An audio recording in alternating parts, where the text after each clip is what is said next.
Rab's mic settings are ever right. No, nothing's ever right anyway with me. That's not all. with tech. No, not with tech anyway. Just tech. Well, tech's the only issue I have. What's the beverage of choice there, Rab? What are you? Really cold tea. I had to. How long has that been there? First question. 2 days. I think I made this at about 7:00. This morning. I had to get the house ready for Nellie's birthday tomorrow. Yeah. What are we doing? Where's my invite? About another thing I'm missing out on. We're just having. Yeah, it's in the post. We're just having like a meal. That's it, really. I mean, she's only one. Sure. Did she pick the meal?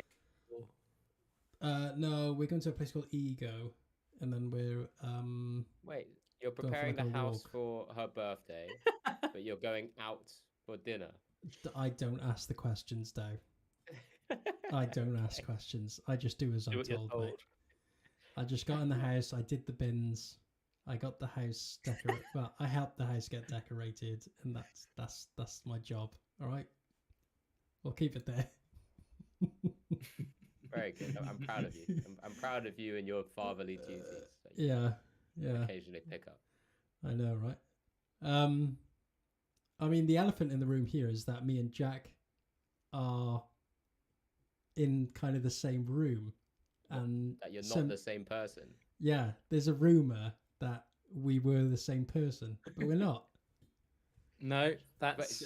Have both of you on individual occasions been told that the pod is great? Jack, to you, Jack, they're like, Ben, you're great, and then to you, Ben, Jack, you're great. Is that what happens? It's happened to me once. It's happened to me once where I was at a regional. I don't know what regional it was, but I was standing next to Joe, and somebody said, "Oh, the two Omnipoke guys," and I was like, "Nah, it's not me, mate. It's not me." But I know it's happened to Jack more, and especially online. Yeah, that was online. It's happened more, right? No, the one in recent memory was a cup where someone mistook me for you, and then I mean, obviously they didn't know that I'm not, I guess, massively into football or whatever, but really wanted me to do well in the FPL league that you guys obviously talked about on the pod, and I was just like, yep, and I'm not into football, I'm not into FPL, so just had to nod along to that one. Had to, because you're battered at a league. Yeah, whilst the guy smoked me, he was a really nice guy, but I think he definitely mistook me for you. You're too polite to correct people as well, aren't you? You're like, yeah, is what it is. Is what it is. I mean, we're already doing. I was gonna say we're already doing some of Jack's fans some service by bringing him back on. He was already approached this weekend to say, "Why are you not on the pod more?" Unless they were confusing you for Ben again and saying, "Why?" Imagine. But here we are. Rather than Joe Bernard, who's ditched us for dinner with his grandparents or something, we have a Jack Old here instead. I did feel really sorry for Jack when you did those excellent videos on various topics. Forgot what they were about now. They were so good. Thanks, mate. So good. But the feedback was one comment was, "Oh, Rab's been really doing well recently on the casting, and plus these videos are hot fire or something." And I was like, "Oh, yeah, poor Jack." But yeah, just clarifying. It's all good. The compliment was there about the videos. That's all I care about. Exactly. It's all about the content. That's all I care about. It didn't cut me too deeply. But to clarify, I do nothing and Jack does everything. Just to clarify. Not for the pod. You're Let's clear it up. We have our remits. No. Clear it up. Ben barely does anything for the pod as well. Well, yeah. Ben does as much as I do for the pod. I match up claps and hit render. I mean, you struggled last time. That's why it took 3 days. Anyway, I struggled because I started recording after we did the claps, so I had to sync our mouths to the audio. I had to like. Don't know if you heard during our last pod, Jack. That was a litmus test on whether you were listening to our last pod or not. Definitely haven't heard the last one. No. No, I mean we do Brilliant. so many of them. We're nearly at 50. You know. You say you didn't listen. You didn't listen for your prep for Lille.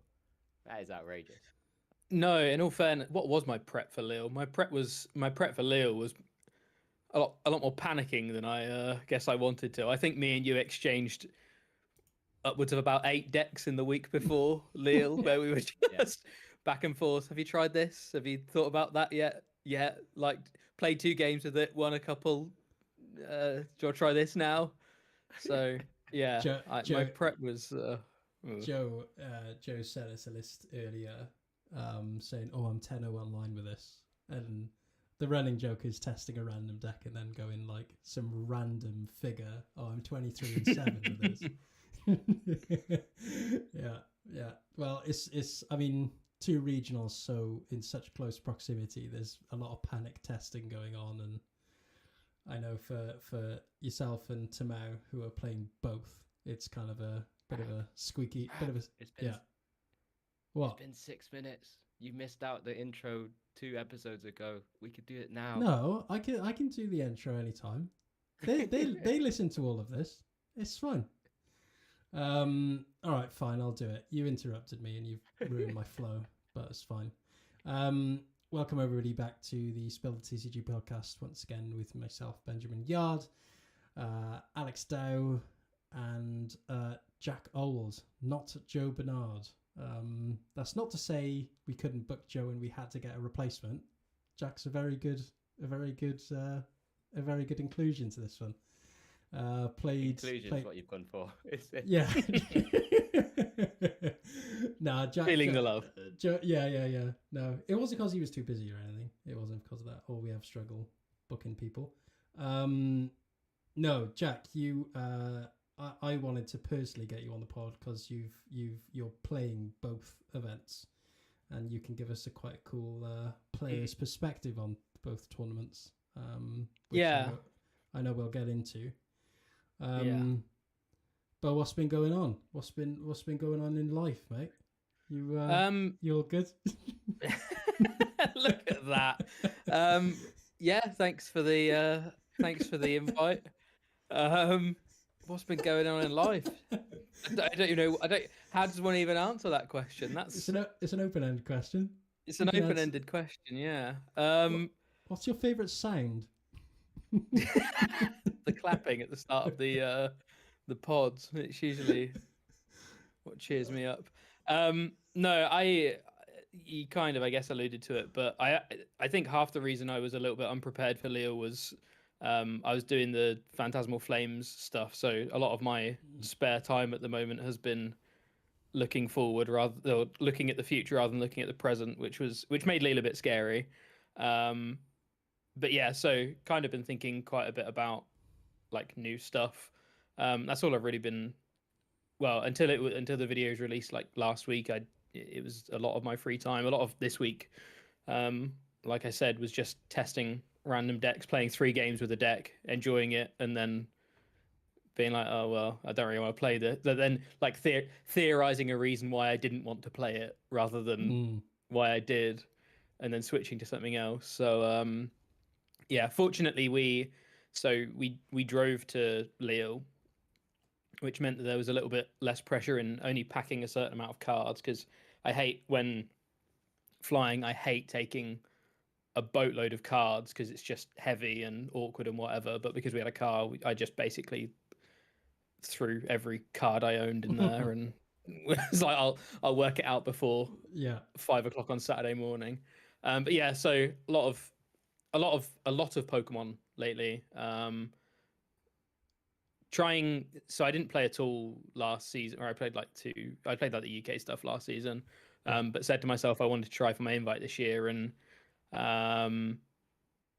yeah, it's meant that there's been a lot more Pokemon than last year, which is for better or for worse. It's getting invite is hard now. It's not just a points threshold, it's a place threshold. So yeah, lots of Pokemon though, and also I'm trying not to do the violin story, but trying to maintain from a YouTube perspective, needing to be on top of like what's coming up and staying ahead of that, whilst also then still knowing that you need to perform at regionals is pretty difficult at times.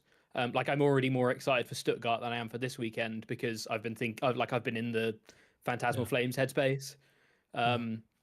What will probably happen is we'll see a load of random new cards released between now and Stuttgart, and by the time we get to Stuttgart, I won't be that interested in it because I'll be thinking about Birmingham or whatever. So, it's hard, but it's a fortunate position to be in. It's like a first world problem rather than an actual problem. But it makes it difficult to. You're in a unique position, I guess, right? Because there aren't that many like compared to the amount of competitors there are not many players with like multiple perspectives on the game in terms of casting or in terms of content creation and playing and trying to compete at the highest level as well. So yeah, it's definitely extra pressure, isn't it? It's it's difficult because it's kind of amplified a little bit at the moment because we obviously hadn't had a Mega Evolution tournament in Europe until last weekend, but we're already 3 weeks away from the new set being released. So it's really like this time it's really amplified just because of the weird release dates and then Mega Evo being delayed by 2 weeks in Europe and all of that kind of stuff. So it's definitely amplified this set. But it's like for this set, for example, we did all of our set review based on trying to and like the impact with the prep we've been doing for like the impact video and all that kind of stuff. All of that's was essentially based on one tournament on Milwaukee. Now we haven't recorded that video yet. We're still adapting that video and adjusting that video, but equally there's a lot of like theory that has to go into it when tournaments are this. I think Worlds is kind of a bit different, and I personally always liked it when they released a new set for Worlds because I liked that. I felt like it gave more to the Worlds experience. Brand new set, you're going to be seeing something new come to the tables and stuff like that. But because they don't anymore, Worlds is a bit different where there's a lot less theory and a lot more like raw data to look at and all the regionals that have been in the format and all that kind of stuff. But yeah, these past 3 months have been really exciting because of all the mega stuff and it's all really interesting, but also it's been a hell of a lot of theory and a hell of a lot of trying stuff. And already like, I don't think Joe would mind me saying we've already identified cards that we would probably already rate differently in the set review in just an additional week of thinking about and talking about. So it's hard, but again, it's not a bad position to be in. So remind me what that Mega Absol rating was. Oh, it was either a 1 or a 2. I think it was a 1. But yeah, I think that's fair, right? Because I think we semi-touched on it before, with Mega Evolution being almost like a semi-throwback set, which we've seen a lot of similar cards and sort of again a way of playing or sort of like a new mechanic. Well, say new mechanic, a mechanic that we've kind of semi had before in terms of megas in some way, shape, or form. So it's pretty cool, right? And particularly when there's still like subsets and subsets of these mega Pokemon still to come, makes it quite an exciting time. But yeah, it's good to hear it from your perspective, in my opinion. I mean for you, Day, you're casting this next event from playing to casting. I mean, what great preparation. It got announced today, so just confirmation that I am on the casting desk. Shay sticks around this time. He was at Lille already with Joe, among others. This time we've got myself, Shay, Amy, and Emily. So that'll be her first ever event in EU, which is really cool. It was really fun to obviously play an event like Jack, like every season. Really, I always try and push the boat out to see whether I can try and get an invite. It's always try now, ever since I've failed last year, as it were, because I can't say I will. It's good to kind of get myself back behind the desk. It's been since NAIC was the last one, so it's been a good sort of 4 months or so, almost 5 months. Mm-hmm. So yeah, looking forward to it, and I think like just playing any events beforehand and playing in the actual meta kind of gives you a good chance to get a good grasp of and good feel of how a lot of the matchups play out. I mean, obviously, I played a deck which isn't one of the most popular, but I still get to see every other deck go into like how they perform and how they kind of work out nuances in matchups as well. So hopefully can bring that. It's such a great team actually for this weekend. It's yourself, Amy, Emily, and Shay. I know Shay cast at the last event, but all three of you, yourself, Amy, and Emily, all played Lille. Very different decks and very different experiences going into the tournament, and all day two. Yeah, exactly. Amy and Emily had a great run. Amy, you know, with Conkeldurr, she had a crazy pairings. Her matchups were absolutely crazy. They were like 3 Crustle. Her first game was a mirror.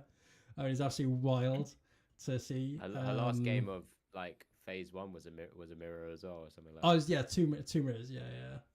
Oh, I didn't know it was 2. I thought it was just 1. So it'd be really good to see. Like she started the day. She started the day in a mirror and then ended the day pretty much with a mirror, which is quite funny. Yeah. But yeah, we all had very different experiences. I played Joltic Box, right?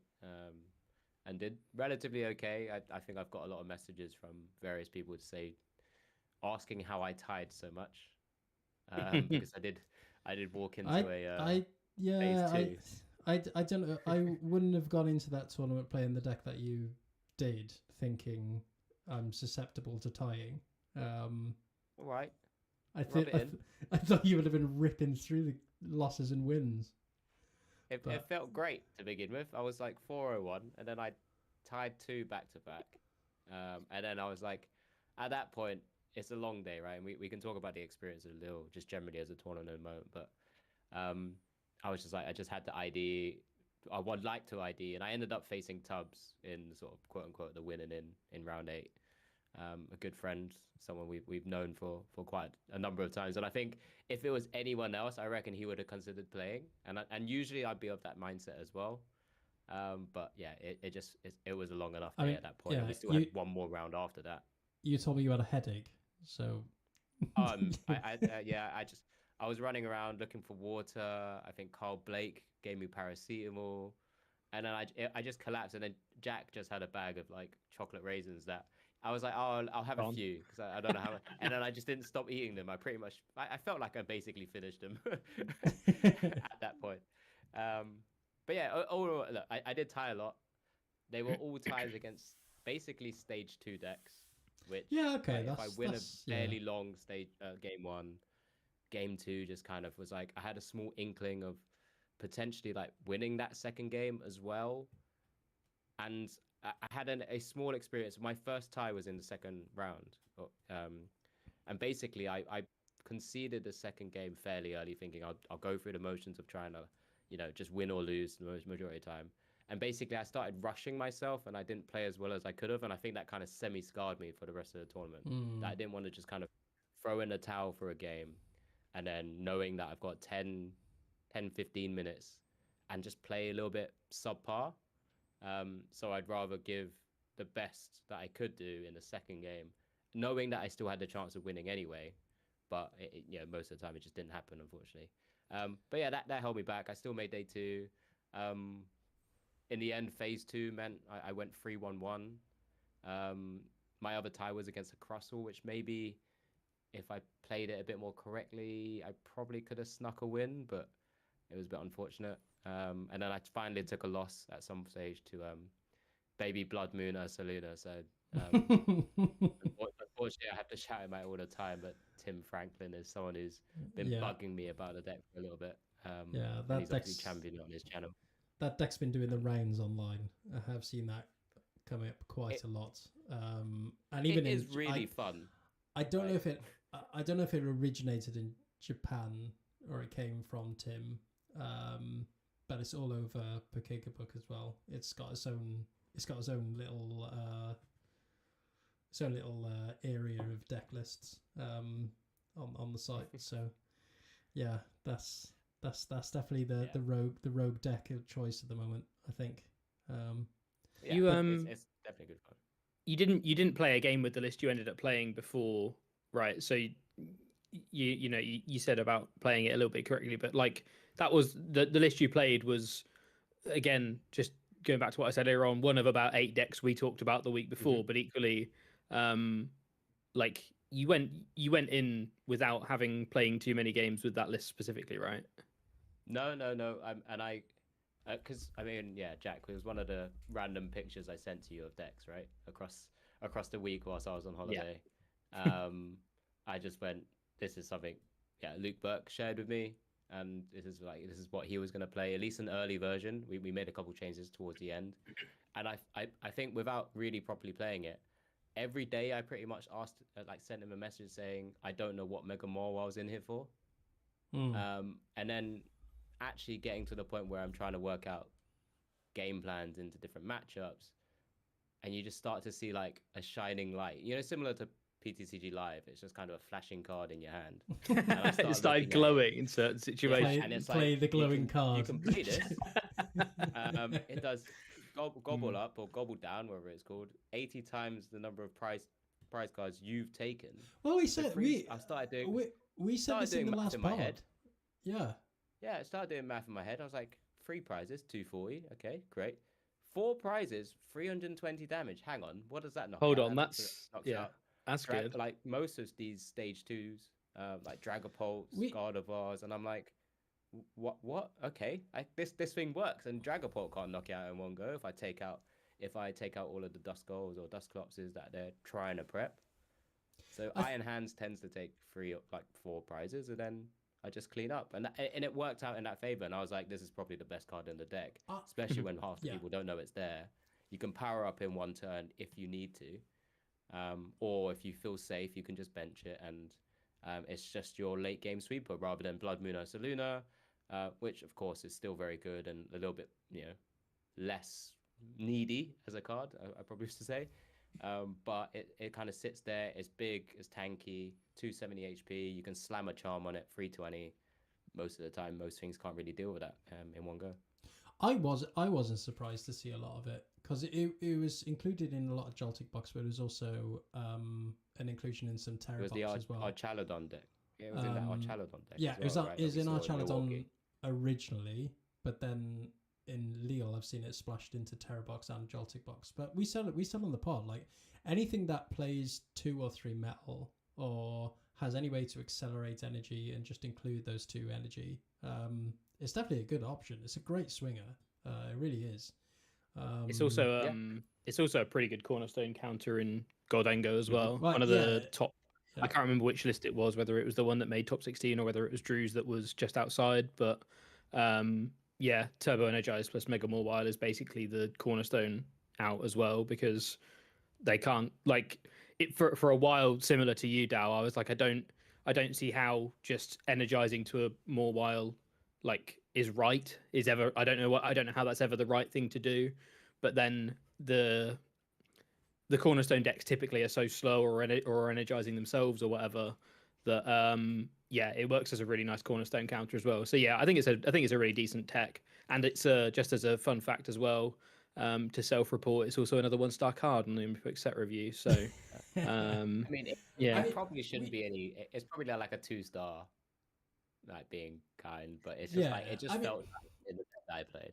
So I won't. I think it's no. I do think it's got some applications that probably we overlooked. But I think it seems, like you say, those numbers line up really well against anything that isn't a an evolving Mega or Charizard, basically. And you have outs for the Megas that are good in the format right now, really the evolving ones, and Charizard you have Leaves already and Galvantula in there for, right? So it felt like it feels like it's a really nice closer for the deck if you can draw the cards for it. I have played a few games with the deck since, and I don't think I've got the temperament for it, so it was like doubly respect for you after I played some games for it, because it feels like you're just hoping, you're just looking at the top deck and being like, okay, there's not a huge amount of draw, so I feel like you've got to.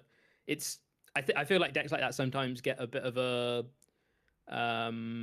there's a bit of a misconception that they're quite easy to play, they're quite linear or whatever. In a way they are, because there's not a huge amount of draw, so your options aren't huge, but what it means is that each decision that you make is actually really important, because your number of decisions is smaller, so each decision on the decision tree actually has a bigger impact in the game. So yeah, I think decks like that are actually a little bit deceptively hard at times, especially when you are like drawing the mud from your deck and you're really having to be like, right, okay, where am I putting these 2 Crispin energy, because these might be the last 2 energy I ever see. So I need to work out how I'm gonna find a path to win this game from these two attachments. Essentially, I can't trust that I'm going to draw into, like, I played Dragapult at the weekend and I always felt like I was lilying and then Dracloaking twice or whatever, so I always knew I had dig, right? Whereas yeah, there's definitely times with a deck like the Joltik deck where you're just preying on the top deck, you're just hoping that the deck's ordered in the right order and all that good stuff. So yeah, really, really good achievement, I think. Yeah, we'll move on to Lille now, but just going back to the Mega Morwell, it kind of reminded me of, I don't know why, and I have to say it reminded me of Tapu Koko GX back in the day, where people were trying to guess whether the people had it in their lists or not, and it kind of came in that big sweep. I've forgotten what the attack was called, but it was 50 for each energy, right? Attached to both. It kind of reminded me of Tapu Thunder. Tapu Thunder. It kind of reminded me of that late game sweep that just came out of nowhere. But I think because of those numbers, it does hit. I think it's a real, I don't know. It's something to definitely take in mind going into these matchups for stage 2. It's definitely a nice inclusion. Like I said, I don't know how standard it needs to be to actually be played. Like, you can kind of get away with it without it as well. Yeah. Just I mean, I didn't play for Clefairy, Lily's Clefairy, for example, right? So I don't have that simple Dragapult attacker, which often you can kind of weave in with a Crispin, because then you're playing a couple of extra psychic energy. This meant it had a bit more of a streamlined energy sort of count. But again, as sort of to what Jack kind of said, the only main things I sort of kept an eye on, not just what was in my deck, but it was just the energy counts, because I played one Super Rod. It's just tracking, once I've jolting charged, how many energy I've got left in the deck, so I can work out when I can Crispin, when I can't, or if I need to use the vessel to grab an energy, do I need to save which energies in there so I can still Crispin at a later date as well. So it's like all these little things. Nothing too major, nothing too crazy, but like as Jack said, each decision is quite an important one. Yeah, very good. All right, let's move on to Lille. And before I carry on with Lille, I just have to say I absolutely love this format. I had a fantastic experience watching the tournament as it went along, and especially after the whole tournament, I went through the majority of deck lists and just going through all of these little intricacies and all of these little inclusions that people had. And I know I'm not going to say focus on Morwell again, but it was definitely more than Morwell. You are boring, aren't you? Broken record. You sent me a few of the lists, I think, Rab. You sent me a few of them this morning. I sent you some of my fan favorites. Yeah, there was a lot of On the Snow. You did send us. Can you remind? I was going to say, did you get these same messages? Yeah, probably. Random can you remind Gengar. Me what, Gengar. So the first one you sent was Budgie 59 energy standard. We know. Yeah, that's somebody who just wants to go to the tournament. Yeah. Yeah. We had a Mega Bomber Snow, which you sent me. Snow. Yeah. The next one was Gengar Pidgeot. That's right. Was that Damien Saucy?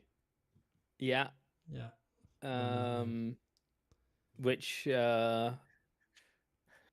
honestly, like, it's a pretty solid list. It's got Pidgeot in there. That's, not bad. I really respect people who play, what they find fun, rather than some of these top decks that people love. 1000%. I like looking at these lists more than I like looking at the same Dragapult list that does well every time. I think this is really cool. Bless Robin Schultz for bringing this feature to us on Limitless, because it's one of my favorite things to do post-tournament is run through, just sort by conversion rate or sort by win percentage, and just run through some of those decks because they are. People had a lot of fun, and most of the time, if you see that somebody's won like 25% of the games or 13% of the games, there is it's almost all the time that they've played every single round. They've played 8 rounds. Like they haven't dropped. They're having fun. So it's definitely good to see. I do really like this this new feature.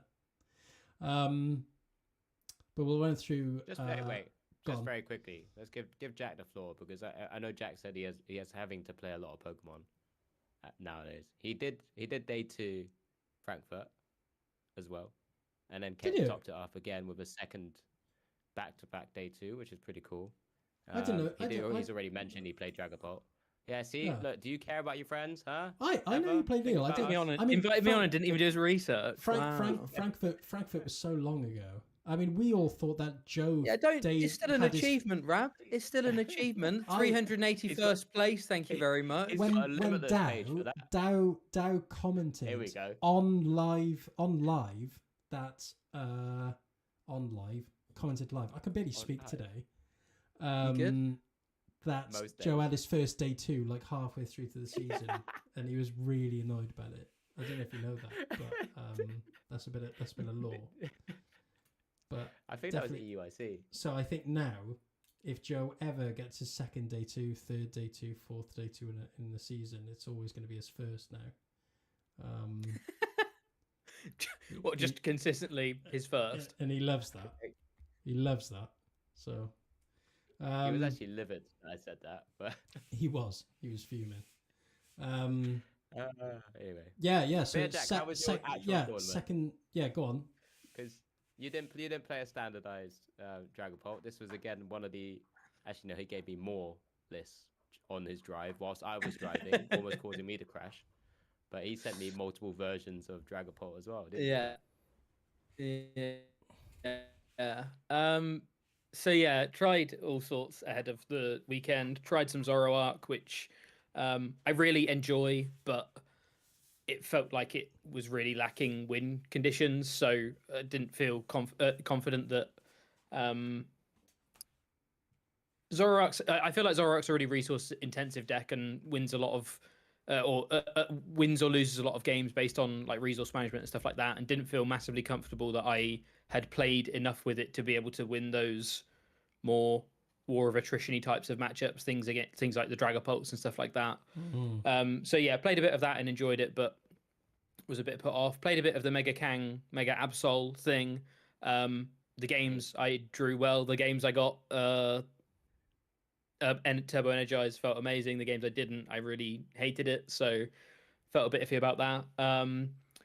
I actually really wanted to play Zard, and me and you, Dow, were talking about Zard like ahead of like a couple of days before Milwaukee, like already, like it was on our radar, and we'd already talked about it. Obviously you played it for Frankfurt, but I was already thinking about Frankfurt, so it was already kind of on our radar. Then it won in Milwaukee, and I was like, okay, well now there's going to be Dragapult everywhere, so I really don't want to play Zard because the matchup feels like really, really one-sided. So yeah, ended up on basically sat between Guardian, like the decks I tested the most were Guardian, Dragapult, and just instead of leaning into being able to outplay people, I started to think, okay, I just want to play the best deck, so I have the most powerful deck to try and win the most games on how good my deck is, rather than trying to outplay people, because like I said, I didn't feel like I'd had a huge amount of time to get to the intricacies of a deck. And yeah, so on the drive down, so it was me, Tamau, and Luke Kirkham, who obviously always has some kind of homebrew in his pocket. So you can imagine some of the conversations we had about the different decks we could try. He ended up playing Mega Lucario, but we talked about 3 different Mega Lucario lists on the drive down. We talked about a Mega Meganium, not a Mega Meganium, just a Meganium Teal Mask deck.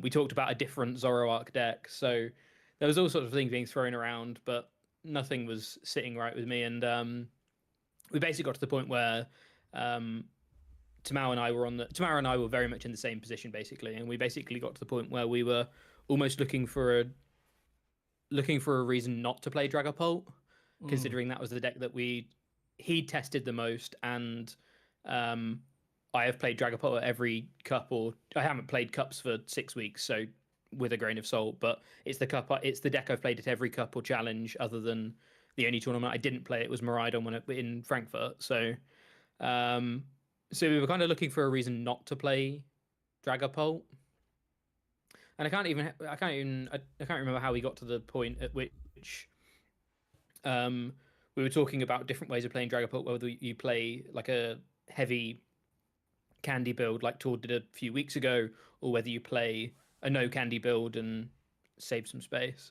And then I don't even, like I said, I really don't know where it came from, but I just said, well, why don't we play a heavy candy build with Pidgeot as well? Just a 101 Pidgeot. And we started talking about it and didn't really think about it too much, but just kind of kept it in the back of our minds. And then as we sort of got off this was on the ferry, as we got off the ferry, we started to think about like what the cuts would be.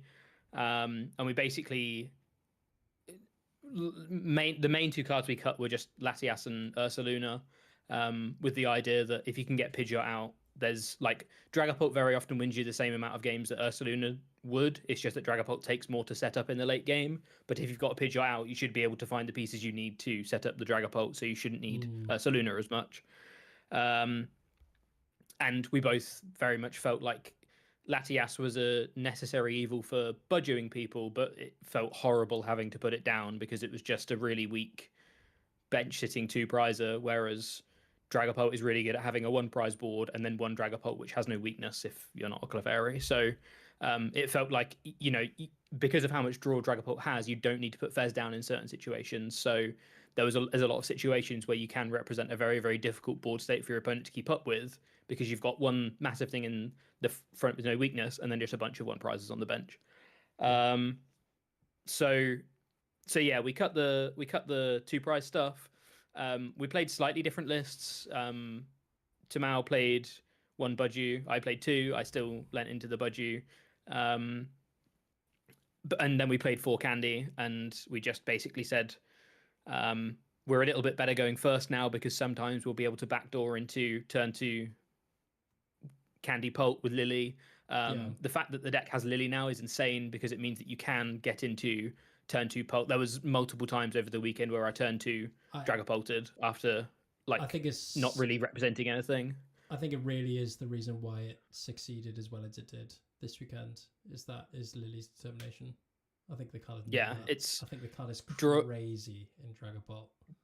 Drawing 8 behind item lock is insane, especially when you're building up a board of more draw afterwards and a board of Dusclopses and Dusknoirs, which then just basically tear your opponent's board apart. Like, it's really good to do behind item lock when your opponent can't really. Dragapult never cared going 1 or 2 prizes down initially, or not getting a Dragapult up until like turn 2 or 3, really, right? I mean, even turn 3 is generous in the previous builds, right? Where it was, you know, the slow pults and things like slow that. Pult, hiding behind the Badoo. I think that's mainly the reason I was surprised that a lot of lists had just the 1 Badoo. I agree with the idea of just playing 2, because I feel like I would heavily lean into the item lock and definitely wanting to secure it a little bit more consistently with 2 in the list rather than 1. I mean, that's why we'll talk. I guess we'll talk about the wider results in a little bit, but that's why Dragapult did so well this weekend, is because no one was respecting item lock right now. No one was respecting it at all. All of the Guardies, like, it's so bizarre to me the timeline of how Guardi lists have evolved over the past basically like 8 weeks. Is that we've like some of the lists that did really, really well in some of the the latest American tournaments, to me, feel like almost backwards from what I like. Guardi just feels like it's going up and up and up in popularity, and yet some of the lists like still weren't respecting item lock, which was really interesting because at the time there started to be more rumblings of like Jellicent Guardi being a really good counter to normal Guardi. So I think the evolution of Guardi lists over the past like 6 to 8 weeks is really interesting. It basically got to the point where these Guardi lists weren't respecting item lock anymore, and that's why Dragapult did so well, is that, you know, some Guardi lists weren't playing Evo and were playing 1 Curlier, and it doesn't matter whether you've got a Lily's Clefairy or whatever, like Dragapult will just tear your board apart. Interestingly, I think like a single edition of like a second Curlier and like even one Evo, I think completely flips that matchup.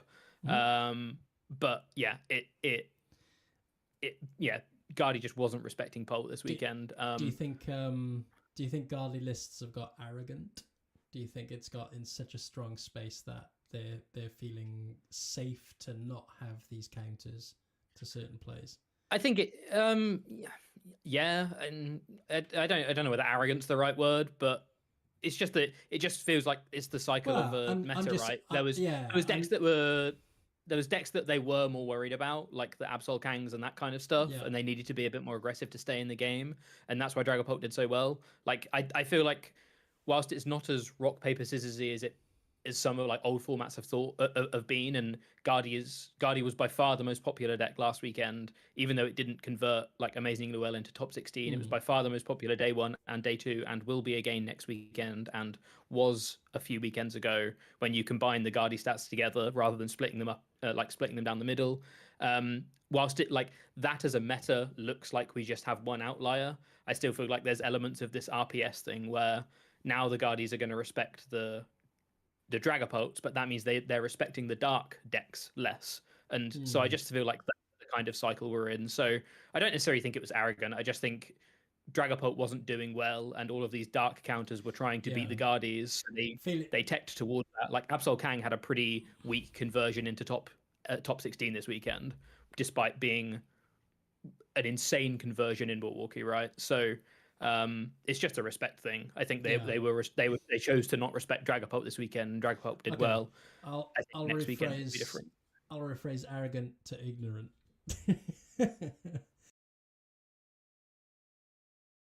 I think we've got to move on only because we're 42 minutes in, and we haven't even discussed Lille yet. So we'll go on to the phase 1 stats, the meta share for Lille.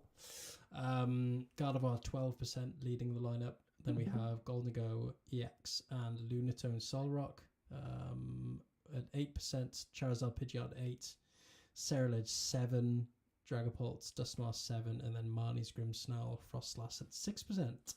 The best of the rest then as well, we had Mega Absol Kangaskhan at 6%, Gardevoir Jellicent 4, Raging Bolt 4, Joltik Toolbox 4, and Classified 4, and then Crustle at 3%. 59 people leading the line for Crustle. That's way too high. But looking at the phase 1, Cerulege is obviously the new kid on the block, with the inclusion of the Solrock Lunatone package, the draw package. We've spoken about it a few times now. It totally puts the deck back on the map, having that consistent draw engine that it was always missing. So being that kind of plug and play style deck, just get the energy in the discard, start attacking, start swinging straight away. You can see why it's popular. You can see why it's taken as a I'm going to have a little bit more of a consistent linear approach to the tournament. But Charizard Pidgeot, we were championing this deck being successful in Lille, having its recent success and coming in at 8% is definitely showing that a lot of people are taking that note quite seriously. And then of course Dragapult Dusknoir, as we've spoken about, 7% as well. So it's still quite a varied field. Gardevoir still kind of going through the popular spell again, 12%, still 4% higher than the second highest for Gdasnk. I still don't know why people are playing Lunatone, Solrock, and Gdasnk. It will still always surprise me. You're not a fan? I hate it. Absolutely hate it. It's pointless. Why would you play? I don't get it. I don't understand what 3 extra cards are getting you over playing Energy Search Pro. Well, it's more Solrock deals with 1 prizes so that you don't have you can still represent a 1 prize board against. But you could the evolution decks, right? You could do sure, I guess, but I don't know. I just don't think it's pretty sure Joe's told him the same thing last week as well. But Joe hates the list just as I do. He agrees with No, everything Joe I hates said. Joe hates trolley in the list. Joe Well, hates trolley. okay, okay, but you wouldn't play. Yeah, but it's the same argument, isn't it? It's the same argument. No, because he's no, because he's not playing ESP. He's playing like Secret Box or Prime Catcher. I thought Joe. I have a bone to pick with him. Joe I only thought really hated hates the deck. trolley in the list. Yeah. No, I think he doesn't mind the deck, but he prefers more powerful things like Prime Catcher and Secret Box because the deck can play so much ball search. I understand the one prize board thing, but I don't know. I think the ability to go turn 2 smack is too enticing for me, and it just makes sense. It's just awkward if you turn 2 smack into a little guy, though, right? I agree. Why not use a Soul Rock to do that instead? I agree, but just I don't know. I would go through other rights. I don't know. I don't like it. It still feels weird. I'd feel naked playing Golden Go without Energy Search Pro. What's interesting about this day one is like Gdansk and Ceruledge kind of being the quote unquote aggro decks on this like spread, right? It's interesting what you say. Like the ESP build I think is better against the other aggro decks, but I think against all of the evolution decks, you care way more about having 1 prizes because they're going to represent 1 prizes. So I think it's better against these.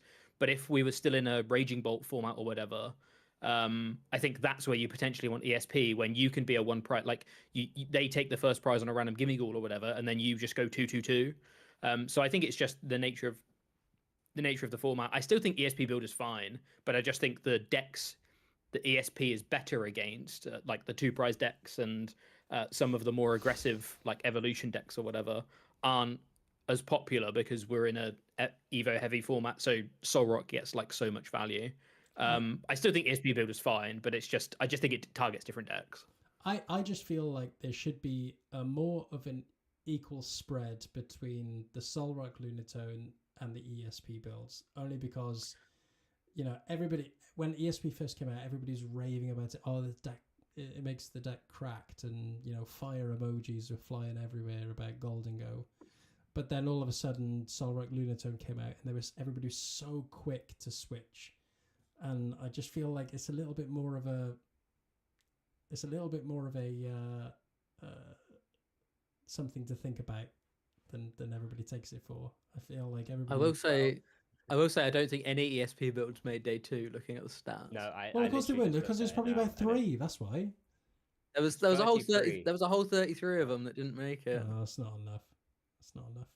Win percentage of under 40%. So yeah, it didn't look pretty. But just very quickly touching on the actual rest of the graphic as well. Yeah. Guardy did see an uptick. I mean, I think Charizard was the most played deck in Milwaukee at like just under 9%. Guardy was a bit lower, if I try to recall correctly. Maybe it was like 8% as well. So that shot up. And that's quite surprising, typically, because you'd think like, oh, if Charizard's a deck that wins, especially the Charizard build that Jackson Ford played, which has outs to things like Mind Bend, which often you find yourself having to use against Charizard, at least for a turn. But because Jackson Ford's list had like Jet Energies and things like that, it had a better time in the Guardy, so it was a bit of a surprise to see that uptick. But is it because of this weird cycle that we do start to see? Is like if Charizard's winning, Dragapult stocks go up, and then because everyone's thinking, oh, everyone should be playing Dragapult. Gardevoir players are in the background going, hey, I'm gonna come in and say, look, they're going what? There's Dragapult that suddenly popped up, hey, and just chuckling to themselves in the background. That's how Guardy chuckles. So. Look at Jack. I know he's laughing there. But yeah, it's this weird cycle. I think other than that, the percentage of decks and like number of decks for each of the other archetypes are probably quite similar to the numbers that we may have already seen. A lot of what Milwaukee was in that sort of, I don't know, 6 to 8% anyway. The only other big surprise I think is that, well, maybe it's not a surprise. The Mega Absol box or Mega Absol, Mega Kang, whatever you want to call it, I call it Mega Big Basics. It wasn't like as popular as maybe some people or a lot of people were thinking, right? It had a lot of hype going into Lille because there were plenty of masterclasses and a lot of videos all over it. but it put a target on its back because it was piloted by some of the best players, I guess, in the world at the previous tournament. A lot of people started to understand actually how it functions, and then you're also getting these players who are trying to find small percentages in like the mirror match, or they're having to figure out that just playing Cornerstone isn't great into Golden Go anymore, right? So it's like there's all these like question marks that suddenly popped in a lot of people's heads when playing a deck like that. I feel like with Mega Absol, it's a type of deck that needs time in order to get to see it on the first graphic. It'll need time. People will need to get comfortable with it, understand the deck's intricacies, and play it in a format in which people play it in a tournament, in which it doesn't have a target on its back like it did in this one. I can definitely see it being on the first graphic this season, but I feel like it's a bit too early. A lot of people will play it just on the basis that there are those meta classes out, master classes. But I can't talk today. Those master classes out every day, and of course there were a strong number of players taking it into the last tournament, which always puts is always a good advertisement of a deck, I suppose. And it's had such a high conversion and such a high success in those two tournaments in Milwaukee and Belo Horizonte, that it will always be a deck that you will see on the regional tables. But I think for now you won't see it in its droves. You won't see. It's a respect thing as well, right? Yeah, agreed. Like people. It was the big shiny deck of Milwaukee and Belo Horizonte, and like it did really, really well. It converted really well. There was double the amount of people playing it in Lille compared. So it doubled its representation, but it severely underperformed in like its performance. And I think that's because people respected it more. So yeah, I agree that we could. I don't think it will ever reach much higher than maybe the 6th place on that previous graphic, because I think I agree.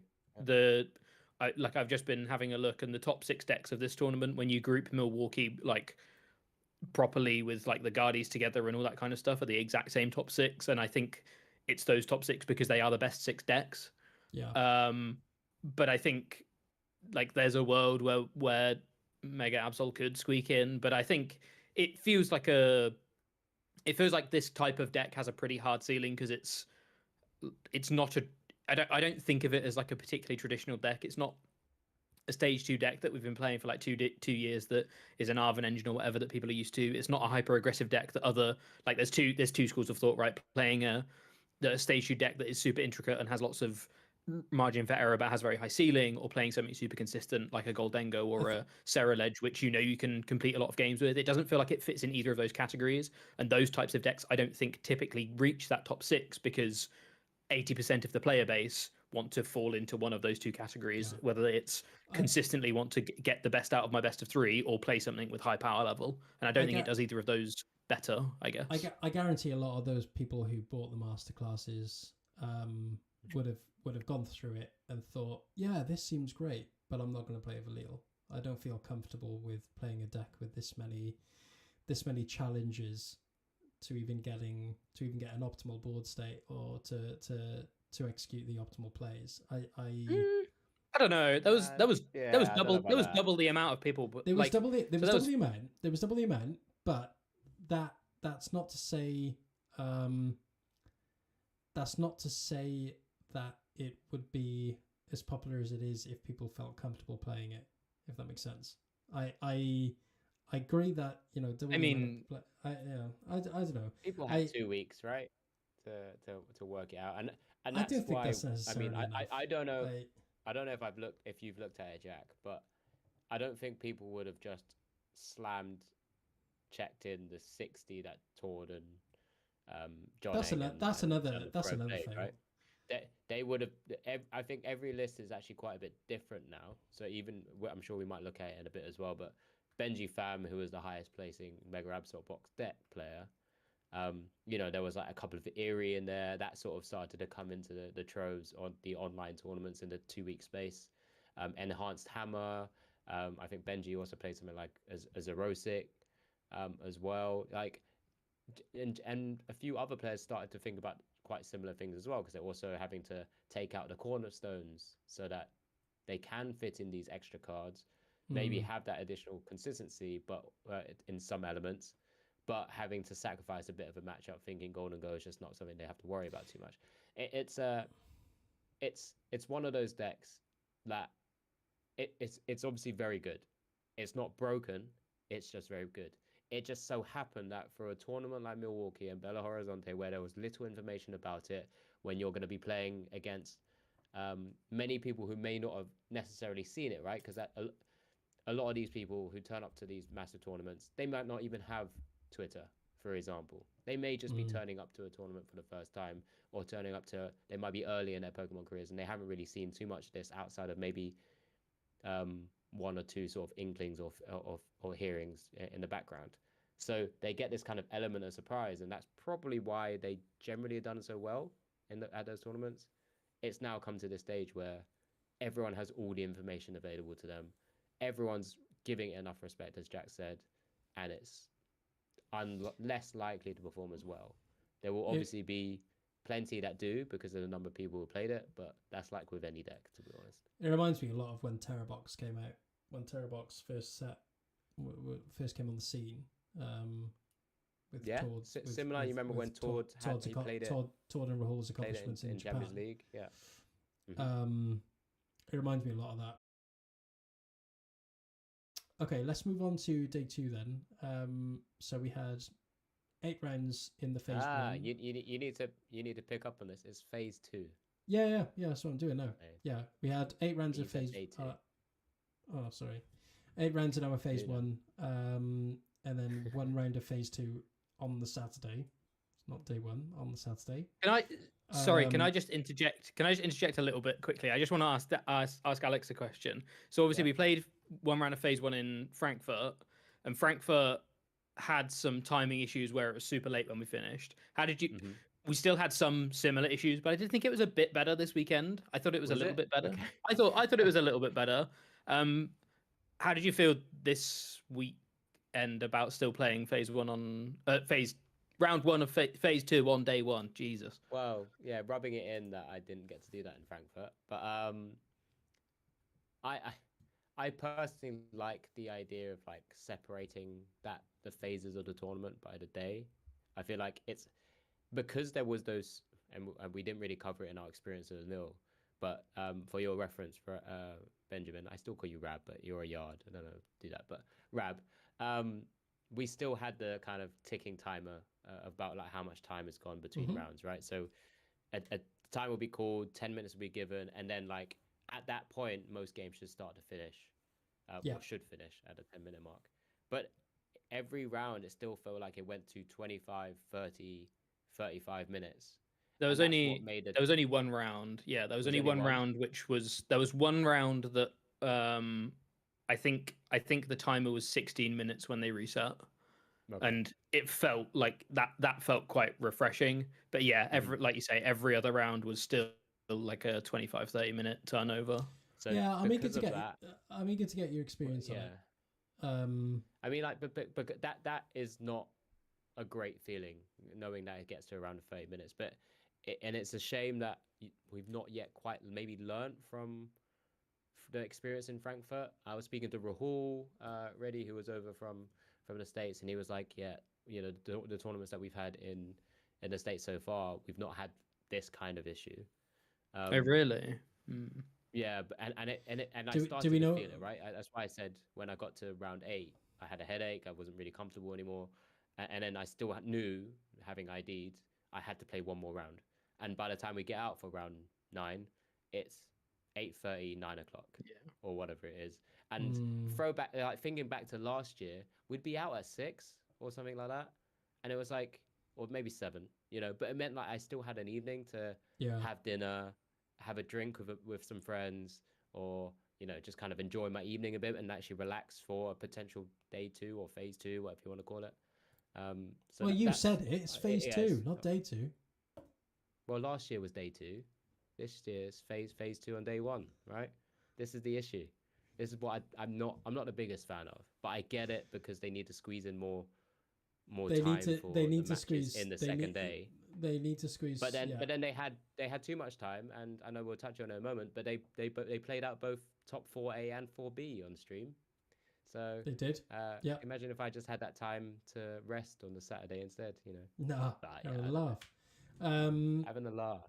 No, Sorry, you're we still digress. you're still going to get time going over the 10 minutes. You're still going to get that. Only because of judge calls and people go into the toilet or something like that. I don't know. You're still going to actually have that, but it's still I think also better from what I managed. remember, it's still better managed than what the previous structure was. It still needs further further improvement. Yeah. From our backgrounds, Ben, it does need continuous improvement. But I do know from what I remember is that the stream was also 10 minutes behind. As we were playing around, so because the stream matches were behind, I don't think any of them typically went to like the +1 10 minutes too much anyway. But yeah, that was also another factor, right? Because you have to also get those stream matches ready and so on. But yeah, that's my experience. I don't know, Jack. You've done it twice now. Very quick one-liner. How you felt? I think it makes the Sundays nicer because you actually get out quicker on a Sunday. Yeah. But yeah, you like, I don't know how I feel about sacrificing my Saturday evening to get out quicker on a Sunday, if that makes sense. Like, I don't know about that trade-off. Because we don't expect to be there for that long on a Sunday. We don't tend to make it that far, Jack. Yeah, true. But yeah, no, I 100% agree about continuous improvement. And I think, like, I'm glad they're making changes and trying to improve things. And like I say, yes, it was only one round, but at least one round was a quicker turnaround than Frankfurt. So yeah, continuous improvement. I don't have the numbers for this. I know someone will have the numbers for this, but I doubt they're in the public domain. But I would suspect that probably not last season. I think we definitely are ending later than last season, and albeit I didn't play last season, but just picking up from what you've said and what conversations I've had with Joe and stuff. But I still think we're finishing earlier than when we had 9-round day ones, personally. Yeah, I think it's equatable. I think that round 9. Yeah, sorry. Yeah, so I think it's probably equivalent at the moment, but I think we have room for growth here, whereas I don't think we did for 9-round day ones. So I think these are teething issues. I'm really trying to stay positive, but I think these are teething issues. And again, things like digital match slips being trialed in certain very small specific situations, it might take another season for them to get to the point where we're doing it on day one, but I think we will get there. So I think there is much more room for growth with this structure than when we had 9 and 5. It's the first season with this structure. It will naturally have its teething problems, but I still think it was a necessary change in order to improve things. In order to make it more manageable from an admin perspective. Yeah. We championed the round back. But yeah, back to your phase 2. Back to it. This is like the most unstructured podcast I think we've ever done ever. I think we just got on to so many topics. From what Rab said, from what Dow said, this is your agendas every week, Rabbits. It's all sorts of chaos. No, that's not true. Normally we get Rab reading out numbers to 2 decimal points, but well, usually we have Joe trying to rush us because you've got to do anything else. Well, I'm trying to rush you now, so let's go. So yeah, phase 2. Gardevoir, Monkey Dory 15%, Dragapult, Dusknoir 12, Goldengo, Lunatone, Solrock at 9, Marnie's Grimmsnarl, Frostlass 8, Charizard, Pidgeot 7, and Ceruledge, Lunatone, Solrock at 7. Big drop off for Ceruledge, as you can expect, as all aggressive decks do. From its, I think it's 3rd place, right? Let me just check. No, from its 4th place all the way down to 6th. But Dragapult Dusknoir, it did have a really successful weekend, as we know from the final standings, but it really did shoot up really good conversion rate. Share. Really good conversion rate. Yeah, we'll get onto the conversion rates now after we go through the best of the rest. But Gardevoir, Monkey Dory keeping its top spot. Actually, none of these decks no other decks had come into the top 6 of the meta. I think we have a clear any... best 6 in the format right now, and I think it's these 6. Yeah. Okay. What, you wouldn't consider Mega Absol a top 6? Not from a representation point of view, no. Oh, okay. I think these are the these are the most popular 6 decks. Yeah. I agree. Personally am not a huge fan of Ceruledge. I think I would put Mega Absol in over Ceruledge as as in terms good of, decks. In terms of strength. Yeah. But I was really surprised by how popular Ceruledge was, given that I think it really underperformed in Milwaukee. I think it's I think it's going to be popular for a while. I really do think it's the easiest deck to play out of every popular deck that we have in the format right now. And it can get results. Don't get me wrong. I think it does have its bad matchups in the room, but in consideration of how linear the deck is, I think it will be always popular. Yeah, it's the Raging Bolt of the format, right? It's the aggressive deck of the format. That's exactly what I was about to say. I think it's the Raging Bolt did get a little bit complex towards this tail end of the season. I say tail end of the season, tail end of its, I don't know, existence. Cycle. I don't know. Yeah, cycle. Yeah, let's call it lately. Cycle. That's a good one. Lately, with birds and all that kind of stuff included, I think it got a little bit too complex for the aggressive players, and I think Ceruledge really fits that spot for a lot of players. So I think we'll be seeing it on the first graphic for a long time. I think we'll see it on phase 1 regularly. It wouldn't surprise me if it drops off in phase 2. I'm not a fan of it either, and I don't think I ever will be. We'll see. I did try the deck before. I can't remember when before. When Loon Zone just came out, but it just never felt great. I would never take it to a regional, but I respect the choice. You've been its biggest champion for. I like it. No, don't get me wrong. I like it, but I wouldn't play it. But I really do respect the choice. It's. I wouldn't be seen dead playing it, but no. I respect it. You'll never catch it in my hands. I would never expect any of you to take Ceruledge to a tournament, but if you did, I'd be like, oh, fair enough. Nah. Yeah. I guess it's okay. Weird response is that? Anyway, I don't know. But yeah, no shocks. This is our format, right? Yeah. Yes. You have best of the rest there as well, Ben. I do. Yeah. So I'll go through best of the rest now. So Mega Absol Kangaskhan keeping its 6% on the top of the best of the rest. Then we have Gardevoir Jellicent also keeping its spot, and Raging Bolt keeping its spot as well. I didn't even go through the percentages then. Mega Absol 6%, Gardevoir Jellicent 6%, Raging Bolt 5%, and then Terra Toolbox coming into play at 4%, Crustle at 3%, and then Joltik Toolbox at 3%. I'll go through some of the other conversions as well. Is Terra Box the only one that came in? Because I think we had Unknown before, right? Terra Box came in, and also I think that was the only. Oh yeah, it was. Unclassified. Yeah, it replaced unclassified. Yeah, that's right. I'll go through some of the conversion rates now. So I'll go through decks that had over 10 into day 2. So Terrabox had 56 decks going into the tournament, so 56 people representing the archetype, and then 16 had made day 2 at 28.57%, and then Dragapult Dust Noir 145 in day 1, 41 in day 2 at 28% also. And Zoroark, actually I'll just touch upon that because we know how successful a tournament it had as well. 18 players in total throughout day 1, and then 5 making it into day 2 at 27%, or 28%, sorry, I should say. Those are you grouping them? That little variant grouping tab at the top. No, I'd group also. Yeah, I'd group enough. I mean, it's similar numbers, but the numbers won't change too much. It felt like anything over like 25% relative to the rest of the field was like quote unquote a good conversion, or maybe even like. Yeah, that's why I'm not going. That's why I'm not going lower than 25. I mean, you could say Gardevoir Jellicent most of those at 25 as well, I guess, but. A lot of those just meant like, Dragapult Dust Noir had fantastic conversion at 28. Ends Zoroark at 27, Terrabox 28. You know, the Guardies and Grimmsnarls 22% a piece, really.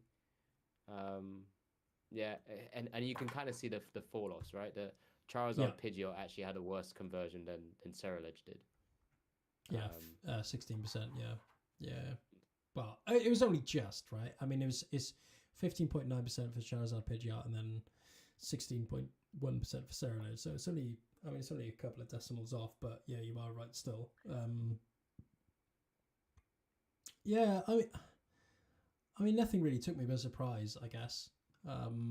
No, we're at a stage that, despite this being the second tournament in sort of this Mega Evolutions format, in reality, it didn't change too much to what like the top 6 are, right, in terms of decks. We all kind of said, well, actually, I'm pretty sure majority of people said, look, if there's a buy list for Mega Evolutions, buy your lilies, and you're generally pretty set if you have a deck already before.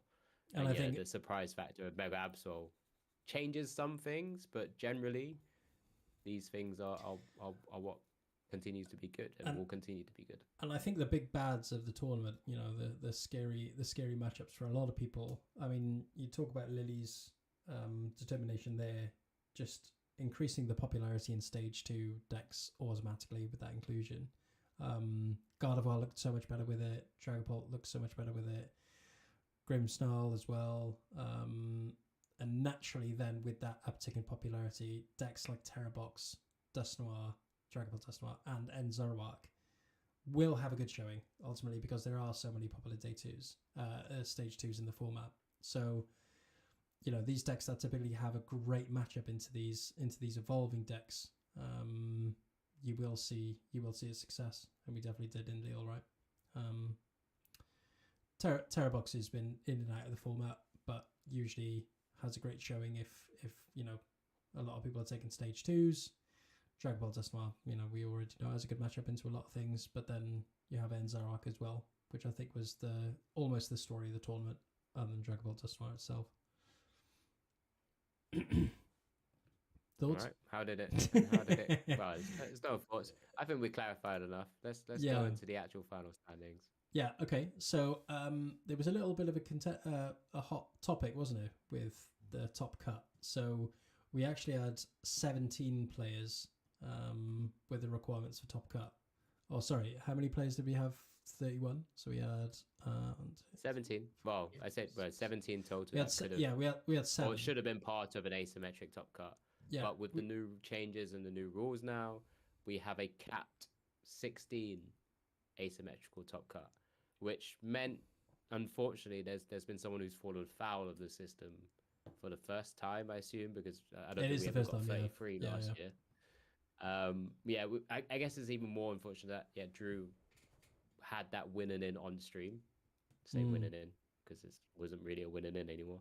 But he had a winning in on stream, and despite winning it, meeting the threshold from a points perspective, his opponent's win percentage meant that he didn't actually qualify into the top 16. And which is a bit unfortunate. I mean, obviously it was a great run by Drew anyway. But that unfortunately meant his tournament ended there. Yeah, it's commiserations to Drew. I mean, you know, good showing all round. Super unlucky, but you know, it's unfortunately these things happen. But 16 players in total making the ASIM. Again, a lot of decks, you know, that have these typically good times, I guess, into stage 2 is making a good showing. But I'll run off some of the decks now. So we had 1, 2, 3, 4, 5. We had 5. I have it here if you want me to quickly go on. You run through it. Go on. Yeah.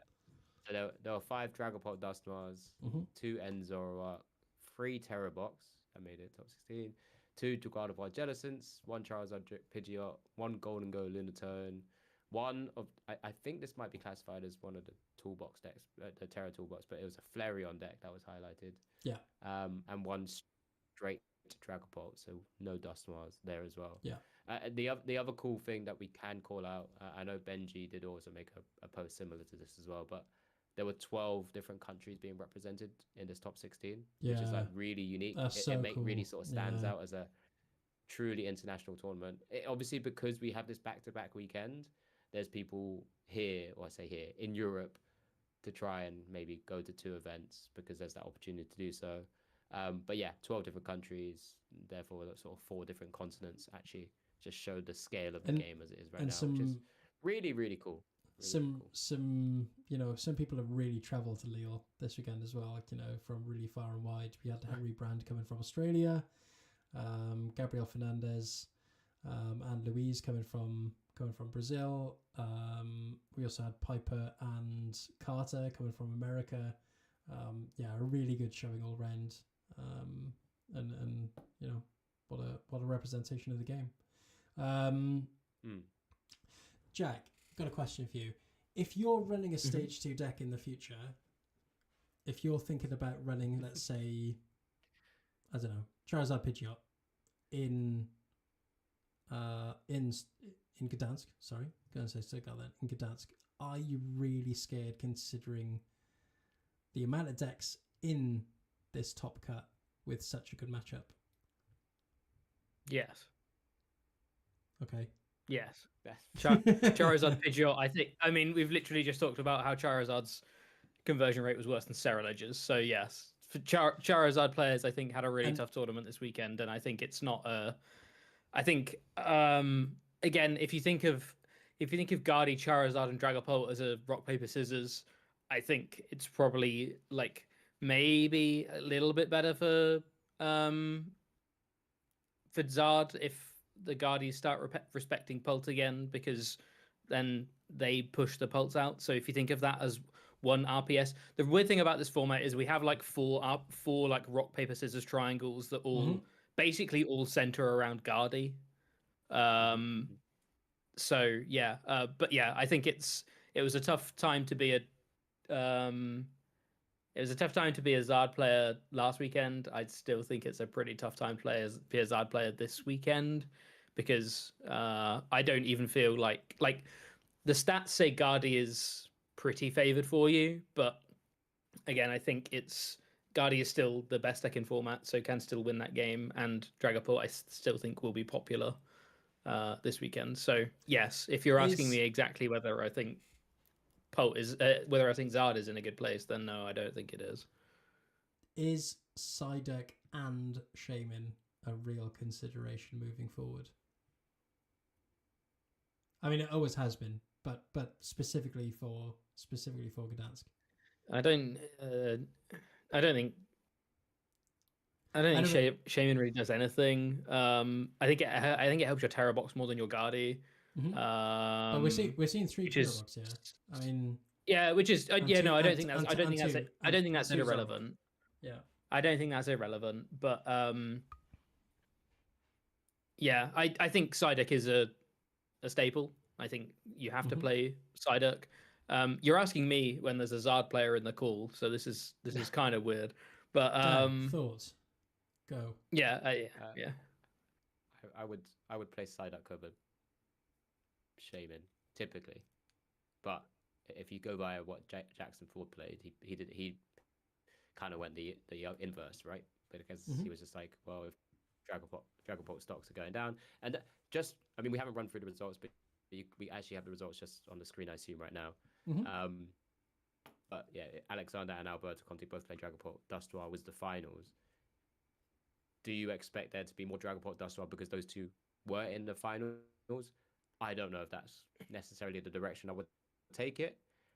If I take it at face value, that means in reality I probably should be playing more Shaman. I'd be more on the Shaman side of things rather than Psyduck. Yeah. So maybe for this tournament it would have been a Psyduck aspect, because I would have been like, yes, I know Dragapult's stocks would have gone up.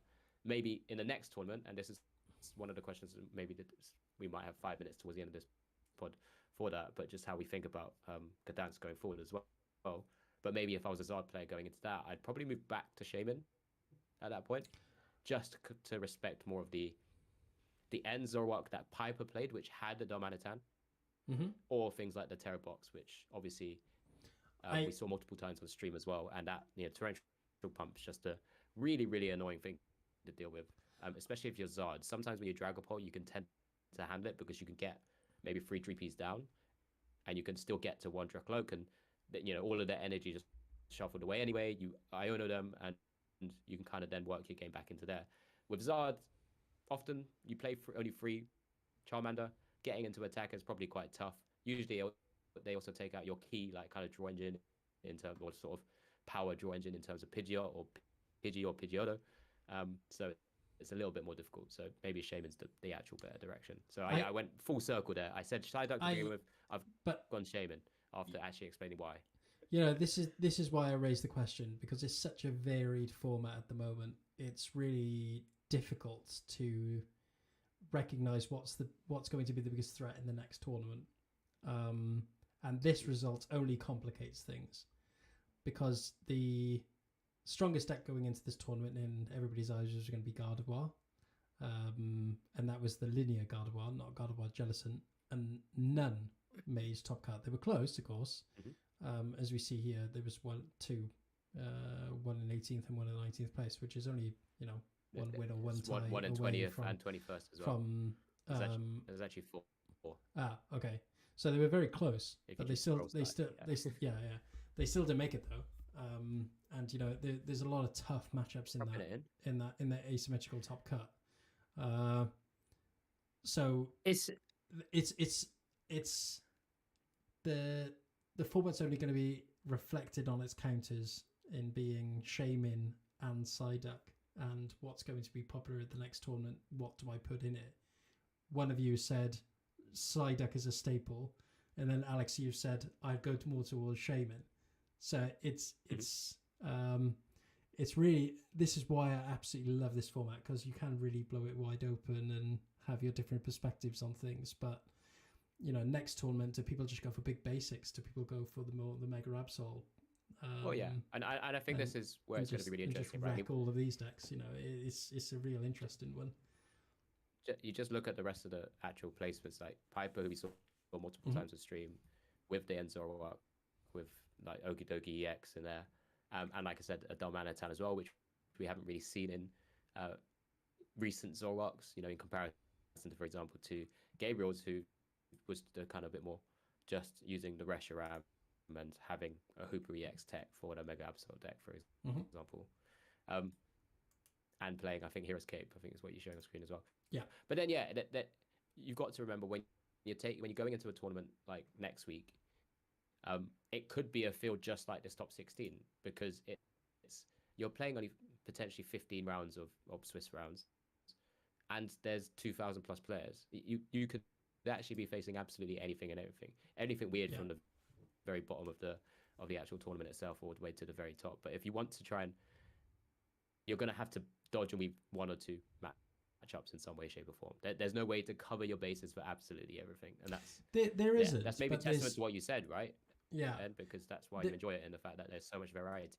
There isn't, or do players play a little bit more defensively and just go, you know what, if there's a counter out there for this deck, if there's an easy way to counter the threat in Psyduck and Shaman, do I?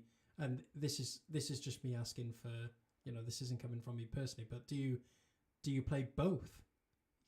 Is there a world that there's going to be lists out there that play both Shaman and Psyduck, just to be a bit more on the defensive side and think, I've got my bases all covered, or is that just a bit too precautious?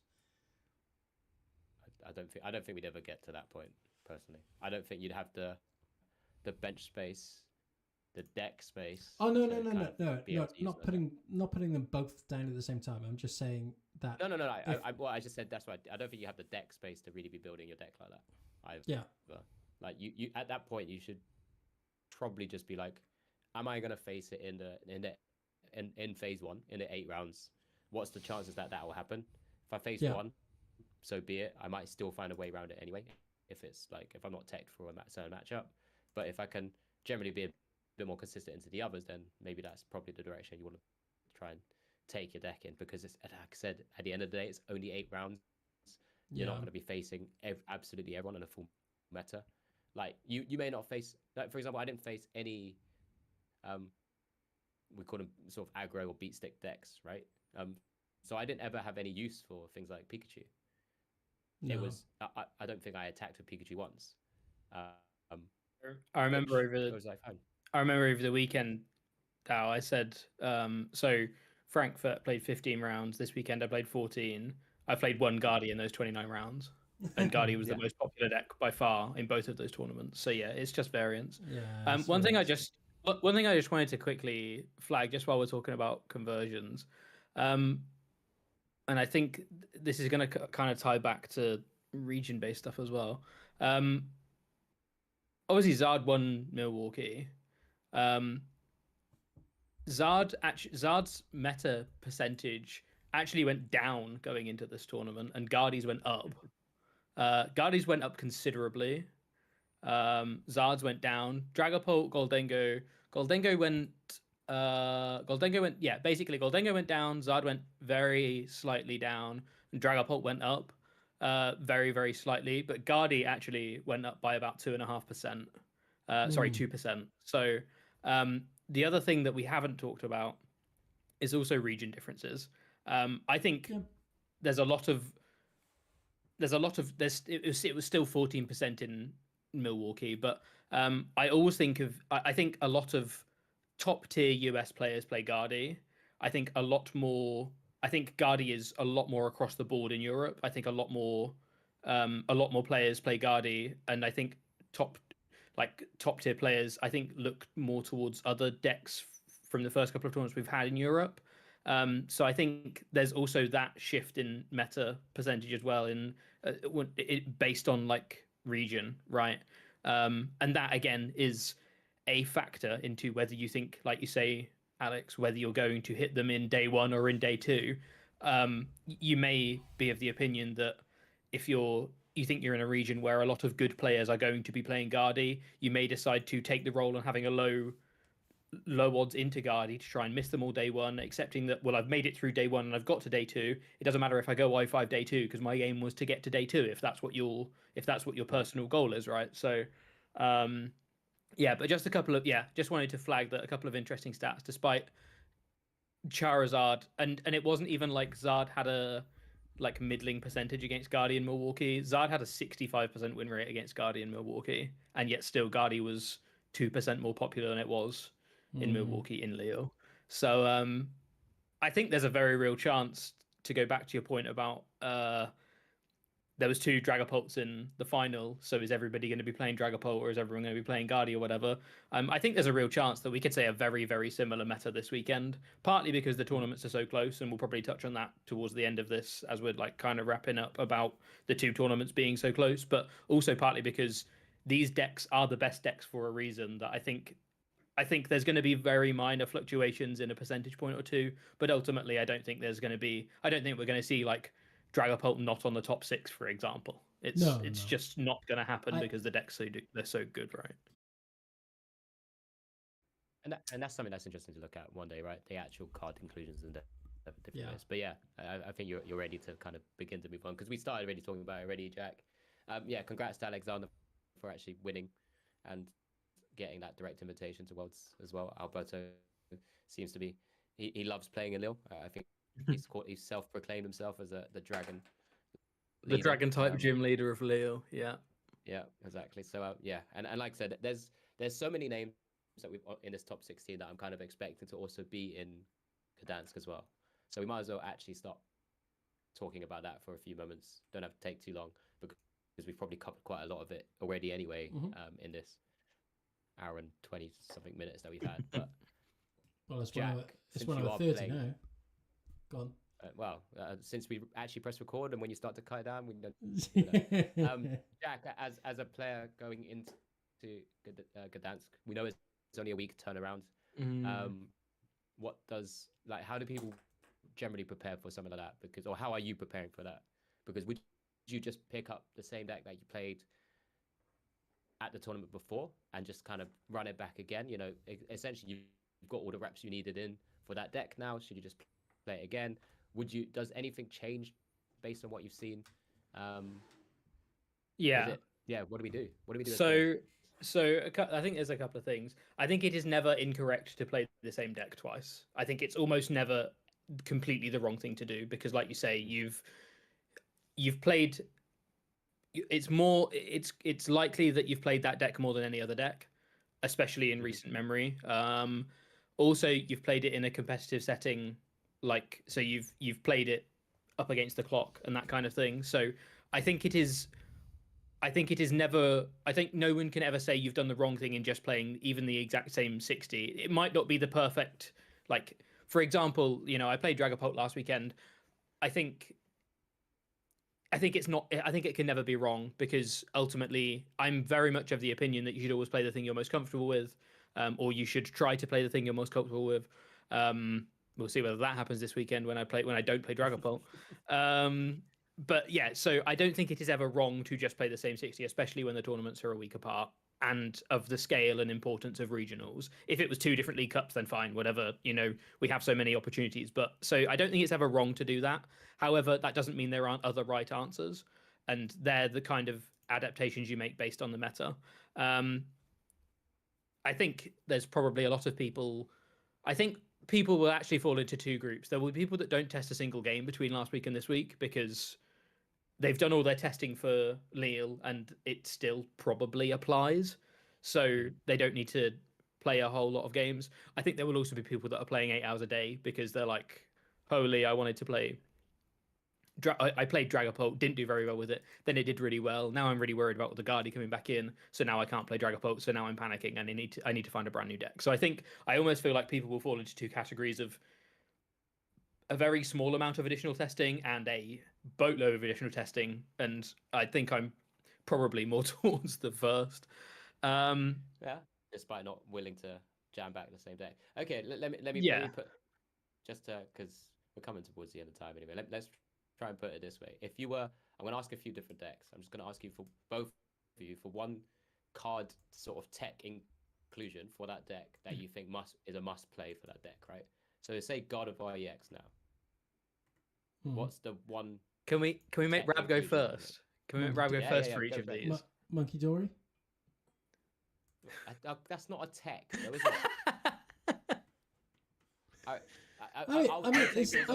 it? You'd have to be playing like the tech that I would have said for this tournament for Lille would have been like I would have played a Bravery Charm version of God of War, right? Because you want to be hitting those big KOs and so on. I would say personally, from experience, from what I've played against, I would have loved to have played like a Mega Guardi in a God of War list. Yeah, I agree. For the next totally agree. Like that. That's what I'm trying to get at, Ben. Something that's not necessarily the most not Monkey Dory. I was going to go with weird. Would you play a monkeyless God of War? That's going to be worse. It's a weird one, but I would go with Mega Gali. That's not an easy cop out either. No, I really do like the Mega God of War in there ever since. And I would like your reasoning because I have a slight reason. Well, I just like another big hitter in there, really. And it's a good checkmate. Okay, I mean, guess that. Yeah, there's a lot of difficult There's a lot of difficult stage 2s out there, right? Yeah, there's a lot of difficult numbers to hit. Why I would consider it is, if you're moving back to like a TM either build, you're probably not playing research. You're playing lilies. So if you can still lilies into a Mega Guardi, you still have its first attack to jam psychic energies across the board. And actually start swinging away. It's big. And it's big, so it won't have too many problems, right? If a Badoo is just kind of itchy polling you, or a Frillish is just item locking you, you have ways to get into the game. Because typically, if you get item locked, especially with the builds that you have now, you can't get energies into the discard. But if you can get energies on the board, you could probably still start swinging. And that's kind of my aim. But Jack, if you've got no others, I'll ask you for Dragapult. I think the lists that did well of Dragapult this weekend, all of the lists that did really well at Dragapult this weekend were very, very cookie cutter. So I don't know that there's anything. Okay. I don't think there's anything I would massively change about them. But I think you would have to. I think you have to. I think it's more of a needing to respect. Everyone kind of knows Guardi is a bit of an iffy matchup. I think needing to respect some of the other decks that can play Lily's Clefairy, like the Terror Boxes and the Joltix, that's actually where you should maybe focus your time in, rather than a tech, maybe a matchup to think about, because I think they're the matchups that can potentially pull a Clefairy out of nowhere, and I guess, try and run you over a little bit more. Where I think you maybe have other ways of winning against them. I think Guardy it is really hard. It's a matchup that I think you have to kind of be a little bit lucky and cheese against, and especially if they start respecting the item lock stuff now. I think the non-item lock builds for sure you can beat. But yeah, I agree with you that I think the Guardy lists should go back to a more TM Evo build, and therefore your matchup gets way harder. So if you, rather than trying to tech for them, I think you just need to make sure your other matchups are super tight and you know what you're doing against those other matchups, I guess. I think the candy or no candy. I don't think I've. Oh, sorry, go on, Ben. I think the only, if I was to take any sort Quickly, of influence, if I was to take any sort of influence from Lille in the fact that Dragapult was popular, I would possibly play one more TM Evo. If I was playing one, I would definitely go into Gdansk playing 2. Go back to 2. Go back to 2. Yeah, go back to 2. Yeah. Just to have that little extra bit of security against item lock. And I think although I share the same sentiment about the Mega Guardy that Alex had, I just really like the Mega Guardy only because it just poses some difficult situations for your opponent as well with how big it is. I really do like a big swing and an INO, if not taking the game already with it. The only problem with Mega Guardy I found playing the deck is that sometimes it can be a bit of a administrative nightmare with your bench management. Just making sure that you have the opportunity to even put one in play is sometimes a bit difficult. So I think with the Mega Guardy, you've always got to take into consideration your end game. This is free coaching, by the way, in consideration of your end game with your board state. But you know that. You know that. Yeah. How long was that? 1 minute 30. You're not getting back. Good. Slap my mic in disgust. I win. No candy. I think there's going to be more Dragapults. I think there's going to be more mirrors around that are going to be item locking you. So I think probably no candy. That being said, I could see myself just playing the same candy? 60 again. So ignore me playing my candies still. I could definitely see. It's probably the majority of Dustmar. I think all of the Dustmars in cut did not play any candy. If I played Mega Guardy, I would definitely play one. We're talking Dustmar. Oh, sorry. No, we're talking about Dragapult Dustmar. Mega Guardy. You play candy and Guardy. Yes. If you're jamming Mega Guardy, that's why I was so surprised. I was really shocked. Anyway, Charizard, yay or nay from both of you, very quickly. Nah, that's just personal. I've never been a fan of it, but no, okay, never been a fan of. Apparently, that's the first time I've ever heard that. Only Joe's. But it's a regional winning deck. Right? You can't go wrong with the choice. But the biggest turn off I have about Charizard is that every list I see has like 18 or 20 one-offs, and it really. It's got Pidgeot. Perfect. I know, but it just really puts me off. I think. Right. Yeah. We'll take that as the given word. One final one then. Best 2 prizing cheese attack deck: Torrential Pump or Ampy very much. Which one's going to do better? Because we haven't seen Ampy very much do. No. I think Terrorbox will place higher, but it's the same as always, and I guess it's kind of a cop out. But I think Terrorbox will be low representation but high placement. I think it's a high skill ceiling deck. I think there'll be plenty of amp decks, but they'll probably not go as deep into the tournament.